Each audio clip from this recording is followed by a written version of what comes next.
பாருங்கோ, இது எங்க இருந்து வருது? இங்க இருந்து வருது அம்புக்குன்னு திசை. அப்ப இந்த ஒளிக்கதிர் வந்து இந்த ஆடியில படுது இல்ல, படுது இல்ல, படுற இந்த புள்ளி சரியோ.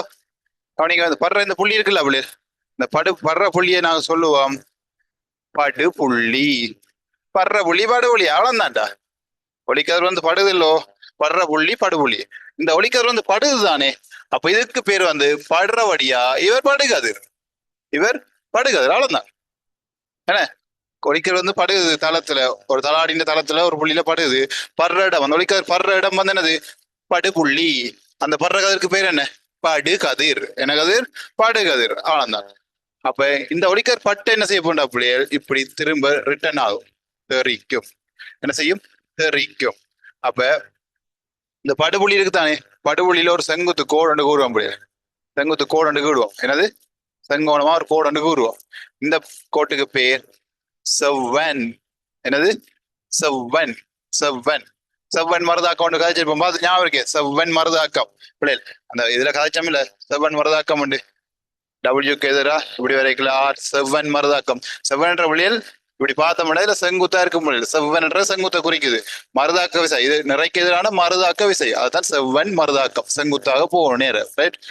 அப்ப இதை சொல்லுவோம் என்னது? செவ்வன். இப்ப இங்க மருதாக்கம் ஒன்று கதைக்கிறீங்கள, ஓகே, அப்படியே கவனிச்சுக்கொள்ளுங்க. அப்ப செவ்வன் படுகதிர். படுகதிர் படுற புள்ளி என்னது? படுபுள்ளி. படுபுள்ளியில செங்குத்த தளத்துக்கு செங்குத்த வரையில கோடு செவ்வன். படுற கதிர் படுகதிர் என்றால், அடே, படுற கதிர் படுகதிர் என்றா தெரிக்கிற கதிர் என்ன கதிர்? தெரி கதிர் அவ்வளவுதான். தெரி கதிர். ஓகே, அவ்வளவும் இவ்வளவும் ஓகே தானே.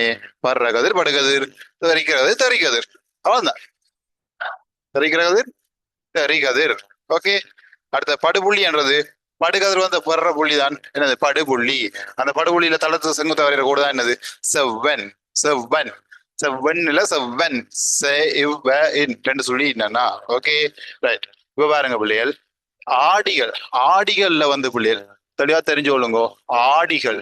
ஆடிகள்ல இப்போ நடக்கிறது வந்து பிள்ளைகள் ஒளித்தெரிப்பு. என்ன நடக்கும்? ஆடிகள்ல ஒளித்தெரிப்பு நடக்கும். இப்ப நல்ல தளமா இருந்தா பிள்ளைகள், நல்ல தளமாக இருந்தால் ஒழுங்கான தரிப்பு நடக்கும். ஒழுங்கான தரிப்பு நடக்கும். தளம் இல்லாம கொஞ்சம் கரடு முரடா அப்படி ஒப்பம் இல்லாம கொஞ்சம் மங்களா இருந்தால் அப்படி ஒழுங்கற்ற தரிப்பு நடக்கும். ஒன்று இப்படி இப்படி போகும், இப்படி போகும், இப்படி போகும்.